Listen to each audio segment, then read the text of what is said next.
So, like I said, my name is Lucy Kagia. I'm in marketing for the Africa regions, and this morning I'm honored to be moderating this session. I'm a mother of one, and hoping to get more in the future. So.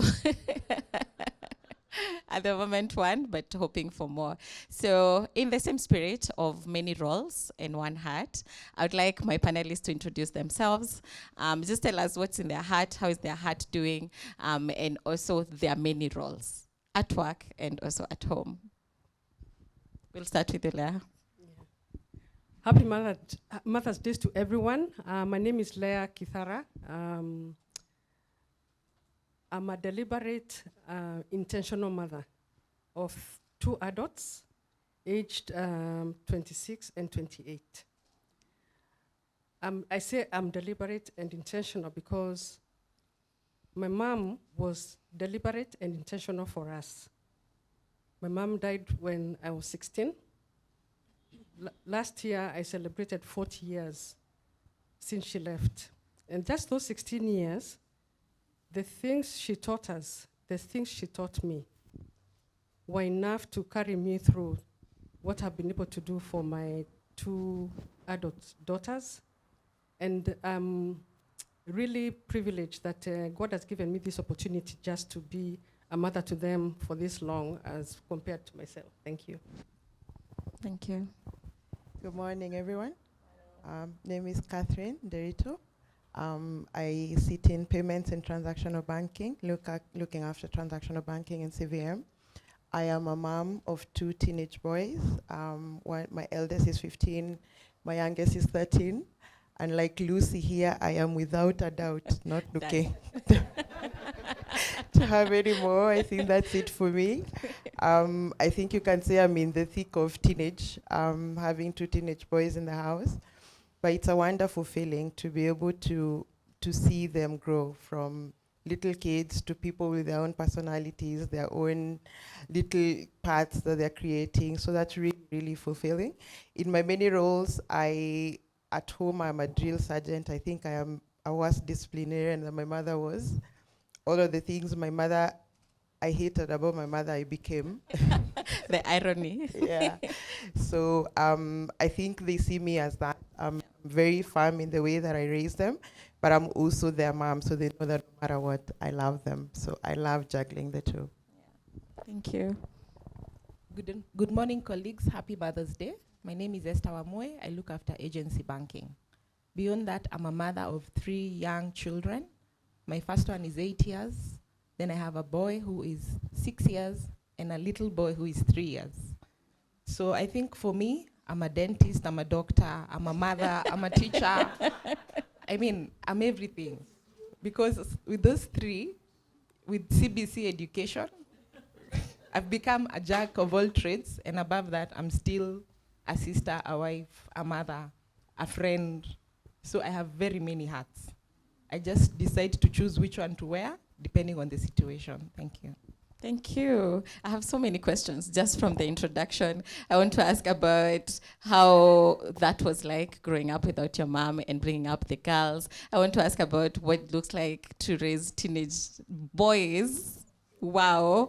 And I want to ask how it is like to raise children who are below 10. But because we don't have too much time, I will go right to the questions that we had intentionally and deliberately wanted to answer today. So the first question is, now that we've all spoken, I think Claire, you spoke about how your upbringing was. Maybe you can tell us from that upbringing, what is that one thing that you'd like to, or that you want to change in how you're parenting now?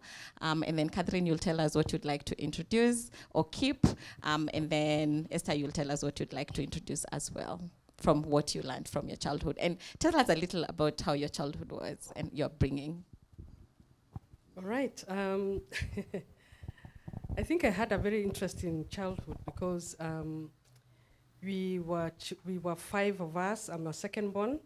And my parents, my mom was a teacher. May she rest in peace. My dad was organizing secretary of a Scouts movement known as the Boys Brigade. May he also rest in peace. So for them as teachers, for them as a discipline, they were disciplinarians for true. So One of the things I remember about my childhood is time and neatness.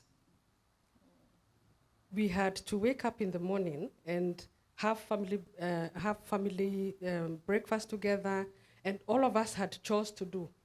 So one of the things I really remember about that I carried to my adulthood for my children is when schools closed, the house help left on Friday when schools were closing, and our roles began on Saturday. We had a timetable and duties to be done, and the house help came back on Sunday when you're opening school on the following Monday on Monday. And everything had to be in order. Timekeeping was not a negotiated thing. We learned how to cook, we learned how to clean. So for them, I thank them 100%, 1000%, because then when I got my children, those are the things that I started doing immediately and intentionally. That when they closed school, because they went through the 844 system, we had duties, and the house help, who I had, and intentionally decided to keep a house help, who has been there with me since my firstborn. I was with my firstborn. She's been with me for the last 28 years, and she's waiting for them to get their children, so that she can be able to say that she's held them and she's held her children. So some of these things are very, very intentional for me. And they have learned through their life that self-independence, as adults now, wherever they are, because we're in different time zones, as an empty nester, I will check in on them and find out how they're doing. But one thing I have 100% assured is that they can do everything and anything. Yeah. Wow, so many questions. Yeah, I clap for you. 28 is a long time. I also do a podcast. I have a podcast where I talk about parenting, because parenting is so very special to me. And we have a whole segment talking about nanny drama. And how sometimes, I don't know if it's our times, I don't know what it is, but the turnover of nannies is something else. So it's amazing that you're able to keep up for that long. Yes, Catherine. I know, I think in a sense we all had the same mother. But what I remember the most about my childhood is the fact that, so I'm the last born of 4 children. Between myself and Tony, our eldest, is less than 5 years. So I don't know how a person goes, or why a person would go about having 4 children under 5. It was 3 nappies, 1 barely walking. What I remember is I don't actually remember my mother ever going to bed. For my entire lifehood, we went to bed, and then she was doing some things, and then at some point she went to bed, and then she would wake up before us. I think the first time I ever saw her go to bed, I probably was an adult. She really, really hustled. She was a teacher. She is still alive, but she was a teacher. She's retired now. My dad they used to call them inspectors of schools those days. He was working for Ministry of Education, so he would travel quite some. So my mom had to juggle her full-time job, 4 kids. We were driving her crazy. I think sometimes, because I also had that 2 under 2, I guess some things don't change, but I used to think I'm going crazy having 2 under 2. I don't know how she did it. But the one thing that has really stayed with me about the way my mom raised us is she was very intentional about teaching us about money. And I remember, I think my 9th birthday, she said, okay, fine, I've always organized your birthday this time around. You're going to do it on your own. You'll do your budget. You'll decide how many people you'll invite. Those days, I think it was like 100 shillings, but I felt like I had won the lottery. Until the stress of trying to figure out what to buy and what not to buy, trying to organize that whole thing.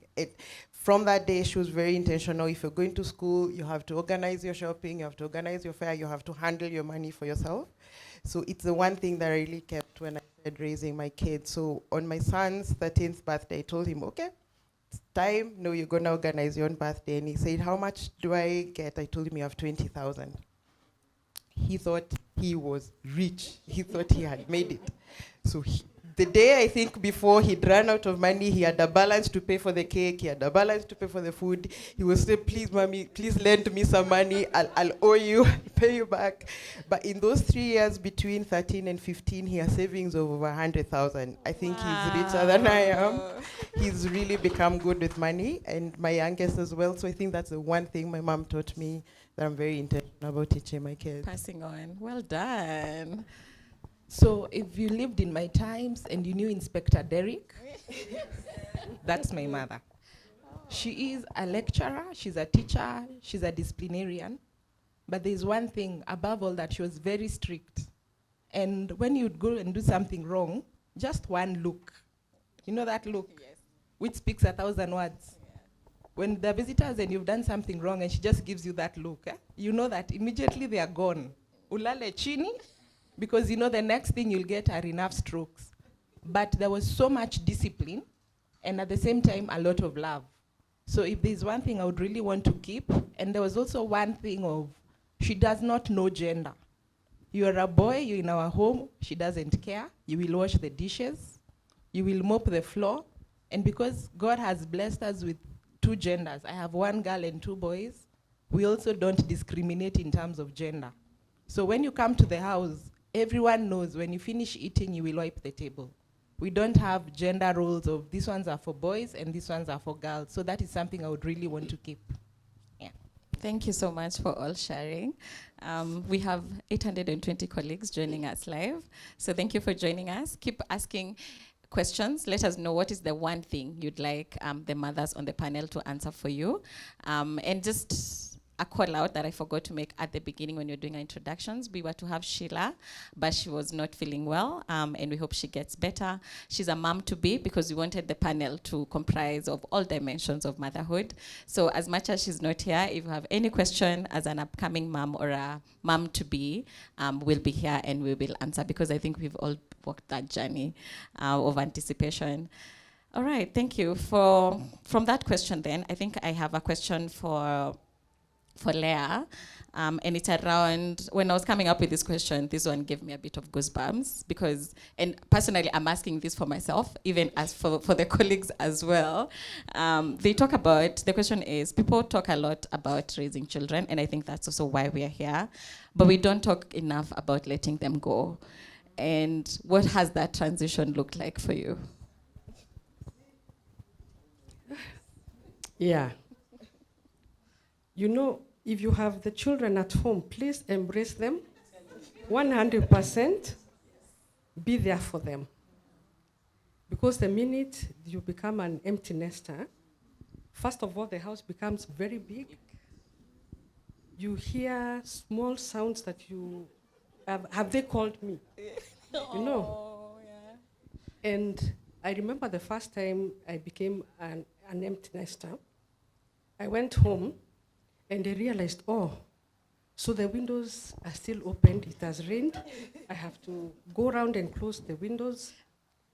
I had a cup that had left on the table. I have to remove. So everything, it takes you back to the beginning, but gracefully. Because then you know you have nurtured a new generation. And, you know, one of the things that I do when I go home is to ensure that we have kept talking to each other. So we have video calls, and it is what I call the heartbeat call. You know the way you have a morning huddle? So for me, it's a heartbeat call. So we have that heartbeat call every single day without fail. And I put it very intentional because I know what it means. And also for them, they know that I feel the, you know, it's like you have lost something, though they are gaining. But for us who are mothers with children at home, please, I beg you to be there for them. And for me, because I was a present parent, one of the things I intentionally did is to be a present parent to them from the word go. And up to now, even if it's virtually done, I'm still a present parent. Wow, what did that look like, being present? Were you working, and how did you manage? So when they were around, I would put my schedules. And one of the things I did when they were in high school, I never missed their parents' day. I never missed their sports day. Actually, when it was their visiting day, I used to be the first parent to appear in the field at Alliance Girls. And I'll be the last parent to leave. Because for them and for me it mattered, because I never enjoyed that. My time, I never enjoyed that. So I said, if this is what it means, then I want to be there for them. And when they went to campus, I would drop them, and then they get their way out. But one of the things I started doing is to let go as I saw them evolve. Take a matatu, go to campus, come back. The first day you are calling all the time, where have you, and again. So with that evolving, getting to let them go. So let them go, and they started also having their own identity. And saying, no, I'll be coming a little bit late. One of the things that I stuck to them is that 6 o'clock, for us, 6 o'clock was the time that you were supposed to be home. And it was clear. When you go to the DO's office right now, the flag is raised in the morning and it goes down at 6 p.m. The swimming pools globally are closed at 6 p.m. So, and the chickens also. So my parents used to say, if all those things, so we would be home at 6 p.m. And for them, of course, there's the leeway that, yes, I know they're going to be out and I'll be waiting for them. And they have also taught them how to leave the party, so that then, as they're out there, they know when to leave the party. Yeah, very intentionally. Oh, wow. I was listening to a CTA of Pastor Angie. I don't know how many of us know Pastor Angie. And she was talking about when she had to let her daughter go because she was getting married. And she was so distressed. She was saying how she was crying. And how even after the wedding, the husband of her daughter had to return her. She's like, here she is, just for the day, and then I'll take her away, because of how much letting her go was hard for her. So thank you for answering that question. I think the next question is going to be for Esther. And for this question, before I ask it, I love psychology. I think if I wasn't in marketing, I would be doing something in psychology. And there's a gentleman called Erickson, and he did a psychosocial analysis of childhood development. And then we had one of our own. I don't know how many of us remember Philbert. He was in marketing. And he's written a book. It's called Molding a Disciple. And in here, he did reference that psychosocial stages of development. So because there are 8 of them, and because of time, I won't go through all of them, but I will pick the first 3 because I think all of us are in those stages at one point. So the first one, of course, is infancy, is from 0 to 1 year. And at each stage, there's a conflict or a tension. And what that means is the child is either going to develop a virtue or something good about them, or they are going to struggle with something. So there's a conflict, there's the virtue that they receive, and what that looks like in their adult age, which is quite something. And it's once you start understanding these things, you understand how intentional you have to be about parenting, because at each stage of a child, there is something they are gaining. And if they don't gain that thing, they will struggle with it, even through adulthood. So from 0 to 1 year, it's called the infancy. I think we all know that. And the conflict here is they will either become very trustful people, they will gain trust, or they will start mistrusting. And in later years, the virtue that they gain is hope. So here, the infancy is because that's the point where you're, breastfeeding your child, and they're learning that. I think as mothers, that moment when you're breastfeeding, and they keep looking at your eyes. It's because they're trying to form that trust. And when there's no trust, they become very cautious people, and even in adulthood. So this psychosocial development talks about how, as adults, the way our personalities, our virtues, and our values are developed at this stage. So if you are someone who trusts easily or who moves around the world without trust, it could be something that happened in your infancy stage, whether you were not able to trust your caregivers or you were able to trust them. And then 1 to 3 years, this is called the early childhood. And here what you're developing is autonomy, or if you don't get autonomy, your child doesn't get autonomy, they get shame or they develop shame. This is, I think, the clearest stage here is when we've all potty trained, and this is a basic example of what that stage looks like. So if a child is not able to potty train, or you shame them as a parent or as a mom, they become very children who have a lot of shame in them, even in their adulthood. But if they are able to develop that stage and get their autonomy, they become very independent people. They are able to accept cycles of life, and they move through life with such autonomy.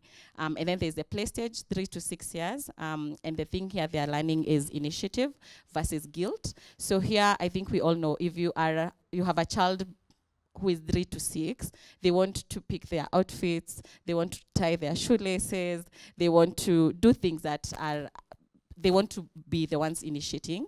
But if they don't develop them and you don't encourage them, or you shame them, or you become Mr. Fix-It or Mrs. Fix-It, they can develop a sense of guilt. And you can look back and see moments when your child is feeling guilty, like you tell them to go play or do something, and you can see a sense of guilt. What that means is you need to help them become more people who become more initiative, or they lead with initiative.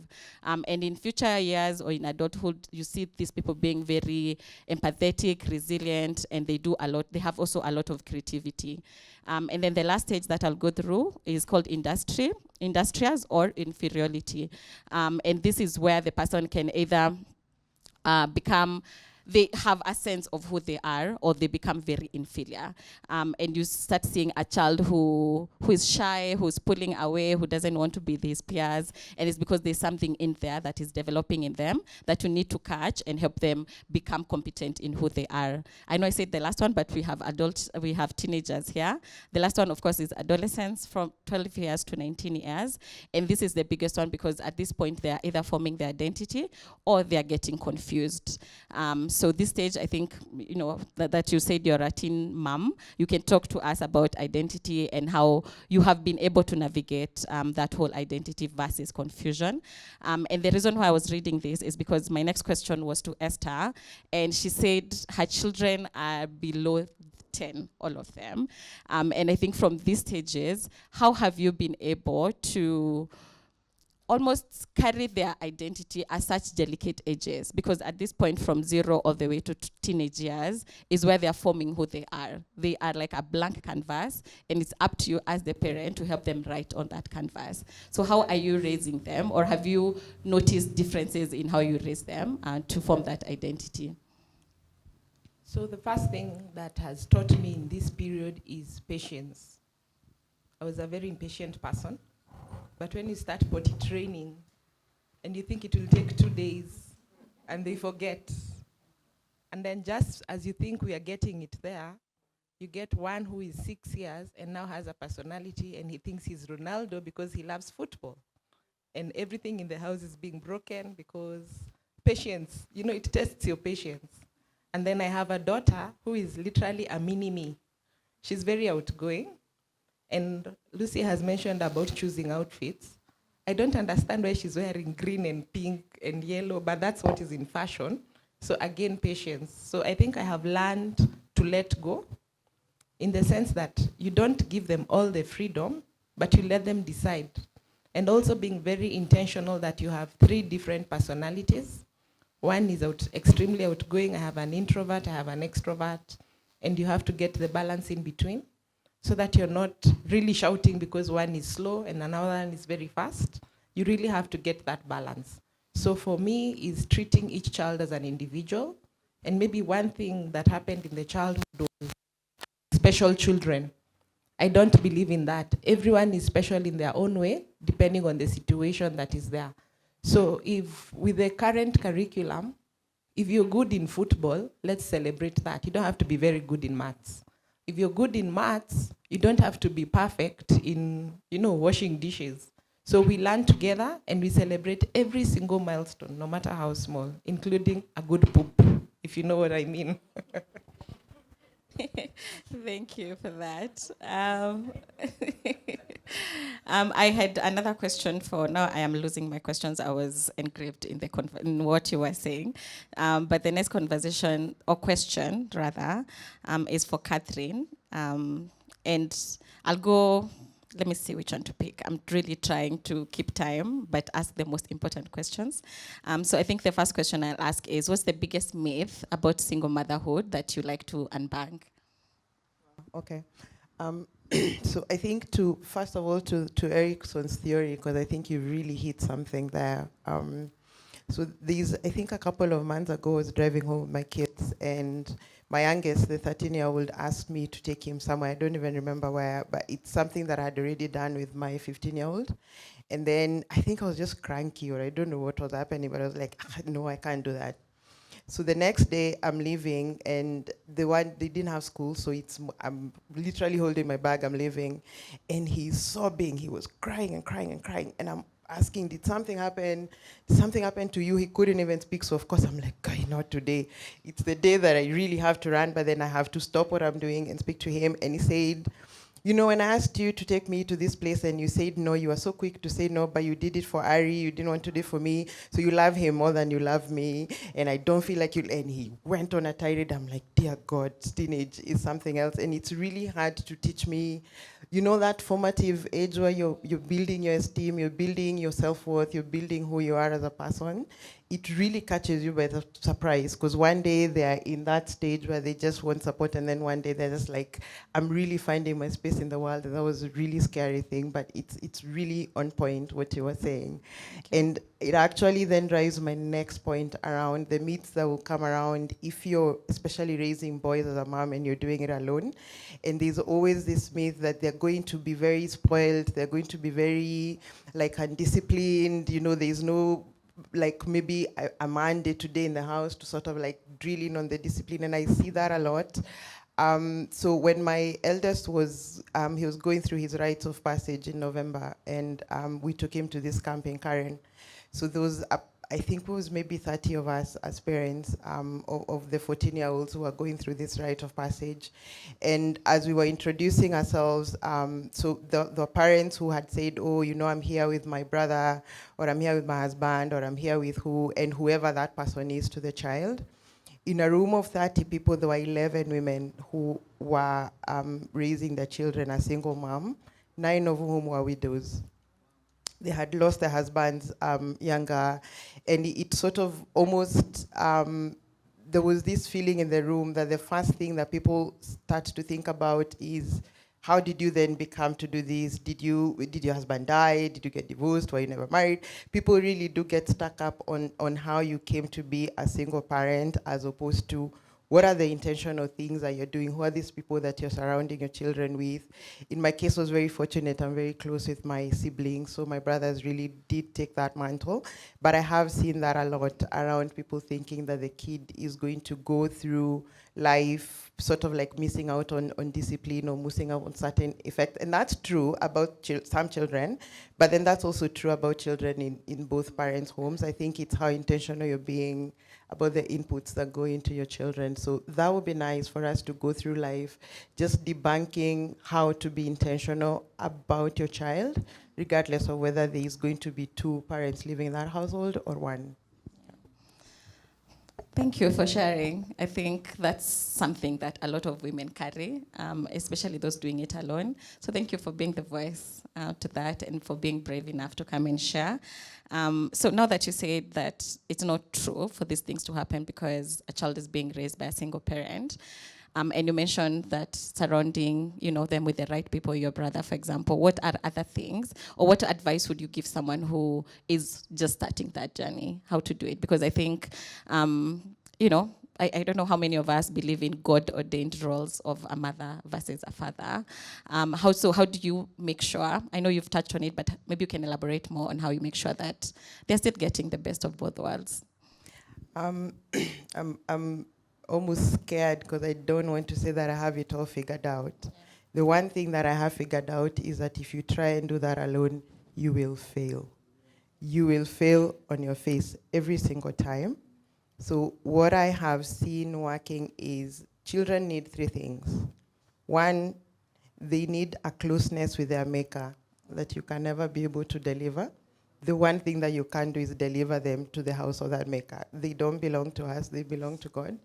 So that relationship has to be independent of the one that you have yourself with God. Let them have their own very, very special but independent relationship with God.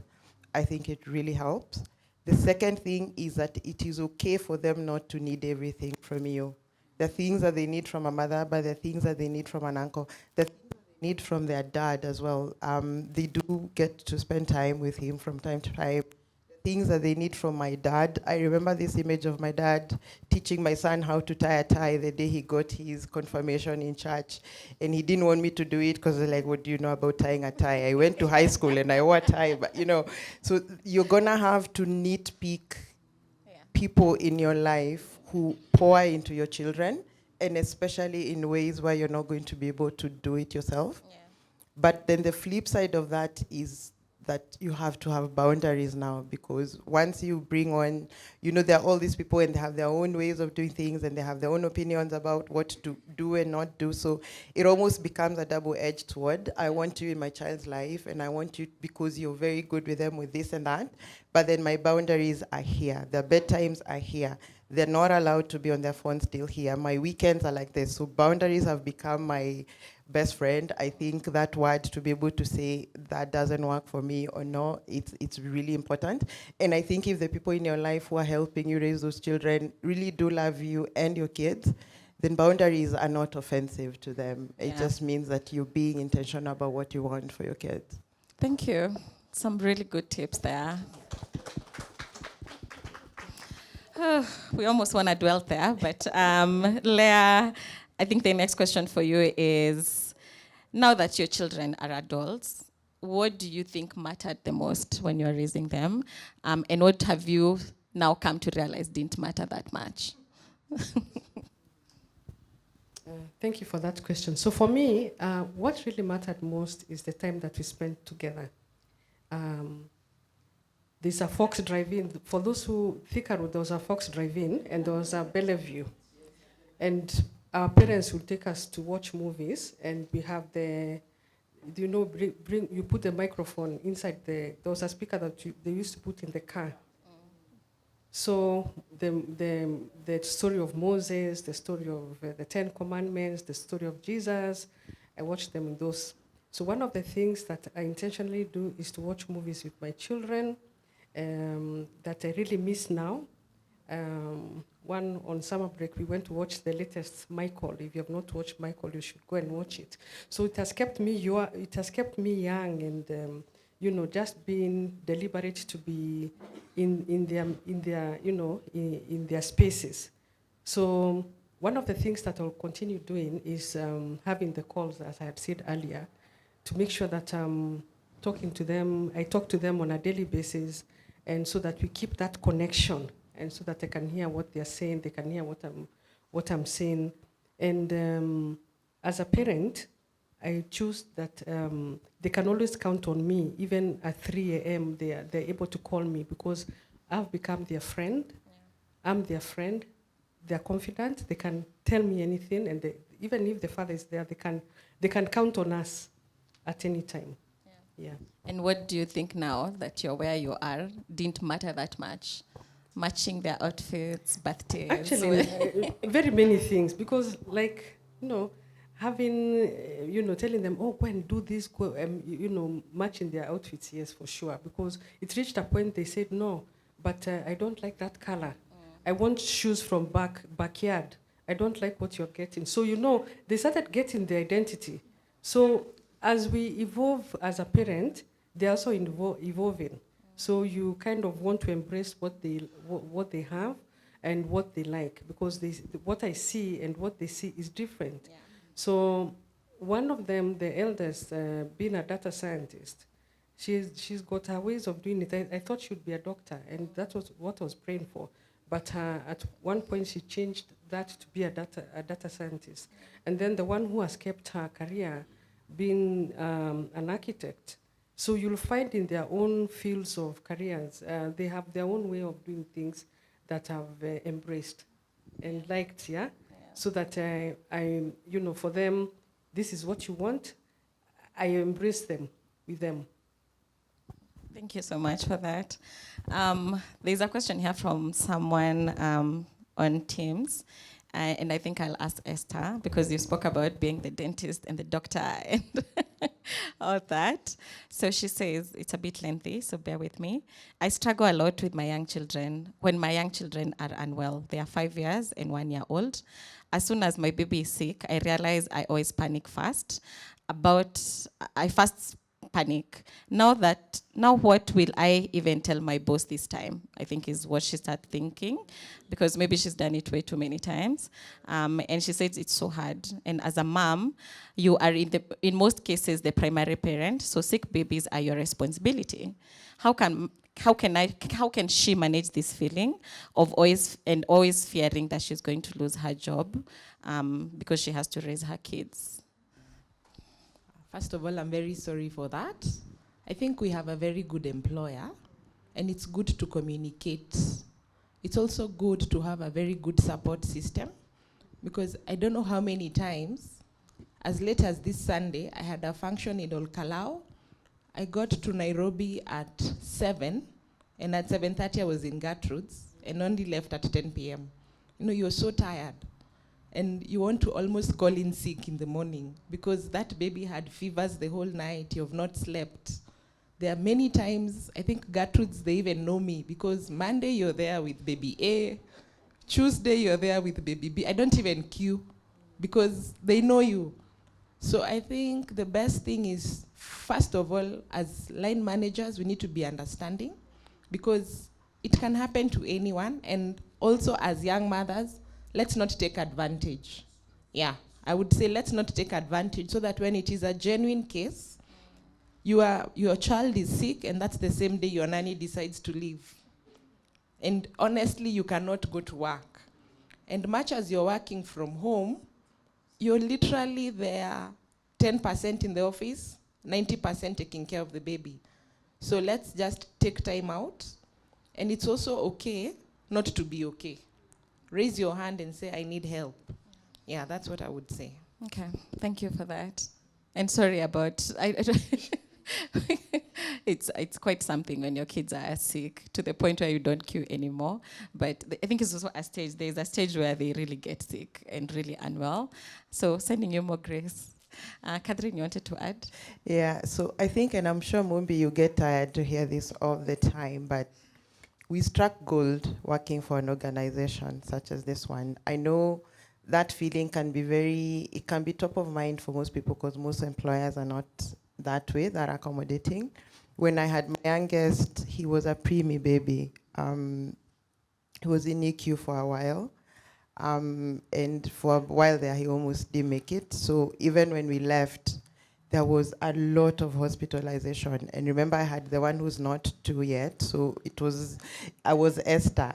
It was Nairobi for me. And the one thing that I remember, and it stays with me to this day, my son is 13 now, but it stays with me to this day, is this organization did not falter, not once. Not when I needed to be in a hospital for 2 weeks at a time, 3 weeks at a time. Not when I needed to work half day to be able to support him, because he needed a lot of support with his breathing and stuff. Not once. And I haven't come across, of course you have maybe those pockets of maybe a line manager who's going to need to speak to Mombi on the side about it, but for the large part, I haven't come across someone who's really struggling, either for their own health or for the health of their children, and they hadn't been able to get support. So I think the thing is to speak up, because sometimes someone might think you're just late all the time, or maybe you're just tardy. But if you just speak up and say, really, I'm struggling, my child this, my child this, I'd be very shocked if there's someone who didn't get support. Thank you for sharing that. And I think there are some colleagues also echoing the same, that they've had quite the supportive system with working here. So thank you, Mombi and team, for creating that environment for all of us. This was going to be for Sheila, but because we've all walked the journey, and just to answer for those, to support those who are upcoming moms or moms-to-be, how do I ask this? Because I was Googling the most asked questions when you're about to become a mom. and there were quite a number of them. But the most common one, I think, was how was the delivery? So I think that one you can reach out if you have such questions or such personal questions, you can reach out to the team, they will answer. But I think the question I can ask is, how was that journey? Did you always want to be a mom? And how did you know that you were ready to be a mom? And what was just that journey like? I think we can quickly, we only have 25 minutes left, so we can go, we can all answer. Okay, so for me, as I said earlier, I was deliberately and intentionally wanting to be a mom. And so when I conceived my firstborn in 1997, and my gyno told me I have a baby, one of the things that I went to do is to knit, to knit cardigans. I went to Biashara Street, got all types of colors because, I was not sure what sex I was getting, and it didn't matter to me, the baby, the sex of the baby. So I was happy. I was elated to know that I'm carrying a baby. And so what I wanted to do is to ensure I take care of myself, ensure that I'm eating right. Even happiness itself, contributes to the care of the baby, and ensure that I ate right, slept well, and as I prepared for the baby's coming, I ensured that I had everything that was required for them, and even emulating what my mother was doing and even my aunties, so that I had the support system as the baby came. And trust me, when the baby came, it was during El Nino, 1998. Those who remember the El Nino then, the rain. She was born on 30th of May. There was a lot of rain. And then I was working for the Teacher Service Commission. And at that time, my husband was the residence doctor in Meru. So I came to do the delivery here.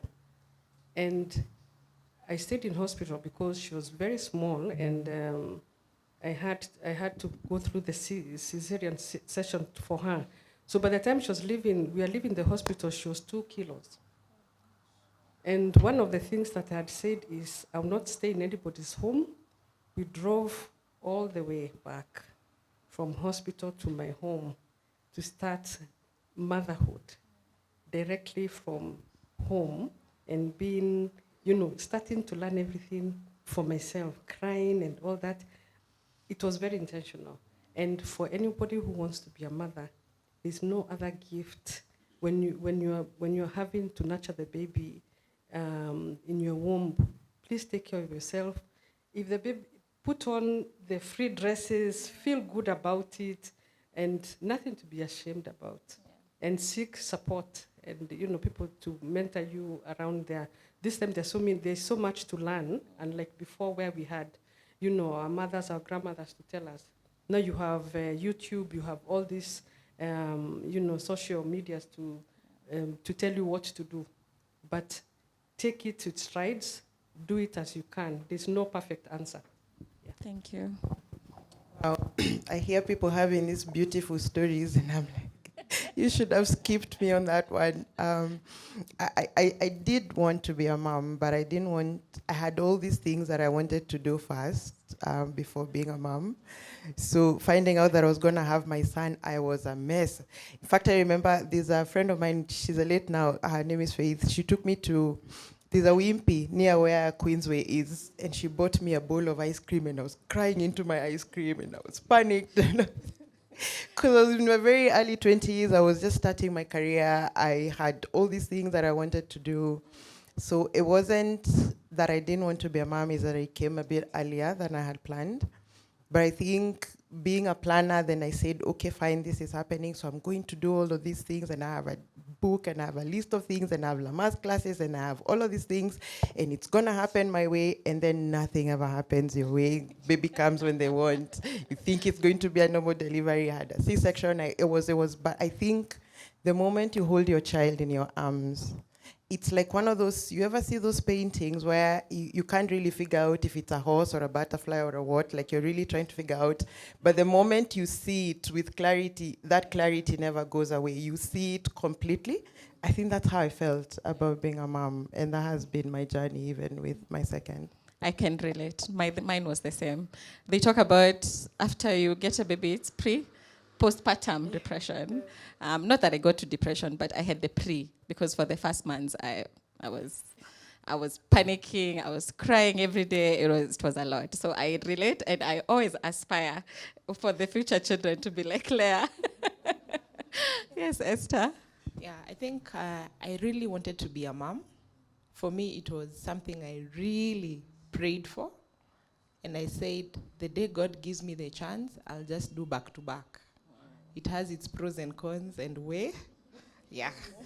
So it's been a journey that I really love memories. So for me, memories mean so much. And from the day I discovered I was expecting my first baby, I take photos. And I would take photos for every little journey, from the pregnancy, how the baby bump grew, to when the baby is born, the first injection. And the best gift for the 1 year is a photo album. So the 3 kids have an album, which is written my 1 year journey, from when mom was expecting you. And the birthday part of it is we do a photo shoot as a family. So on Sunday, we were looking at the albums and just trying to remember. And the joy was, oh, this was me.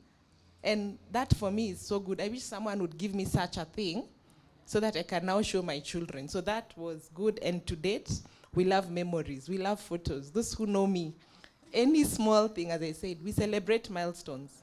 So those memories mean so much. And in those low moments, when you just look at that album, oh, you have strength to move on and to carry on. Yeah. Thank you so much. Within the last minutes, we'll just ask one quick round of question. You can just answer it. Is in this current state of motherhood, what does financial freedom look like for you and your family? And then we will invite Naomi to make an announcement, and then we will close. Leah, I think we can start with you. Okay, yeah. I think for me, the fact that the children I'm an empty nester.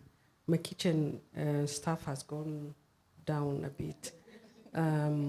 I've adjusted a lot and taken time now to do other things. Not to say that when they need help, they don't get it. But there's that financial freedom that I'm able to do other things, because then I've been able to do as much as I could for them and supporting them as where they are, so that they can be able to also get their own independence, which I'm happy they are getting their own independence and standing on their own. So yeah, so when the 2 debits I used to buy for potatoes for chips has reduced, the pantry. But then again, I have supporting in other things in the community, just picking up a project and paying school fees for 2 children, just supporting as much as I can, yeah. You know, Lucy, I've been asking myself that question. These 2 schools of thought about financial freedom, and especially with your kids. One being that you carry a burden to leave them an inheritance or a legacy. And another one becomes that your job is to make sure that they're provided for, that they get a very good education, that they're settled, and then the rest of it is for you, to Leah's point. And I think I'm somewhere in between, where I think financial freedom for me looks like them being able to then leave my house when they have a good, solid foundation that they can start a life. It's me being able to do the things that I love, that I put on hold for many years for them. It looks like, and Mumbi talks about this all the time, around putting away things now that make it so that I will have, say, an extra payment into my pension that allows me to have a medical cover that I never have to worry about. It's not being happy about my kids wanting to do things for me, but not needing them to, because then I'm able to do that for myself. And I think that's what I want to build towards. I think for me is having different investment options so that I don't have to worry about that rainy day. When you have enough savings, that when the emergencies come, and trust me, there are many emergencies, you always have something and to always replace. So yes, you'll put a lot of things on hold, but for me, that is a joy, that you have something kept for a rainy day tomorrow. So I'm usually very open to investment options. Thank you so much. Thank you, ladies. Haven't they done an amazing job? Well done.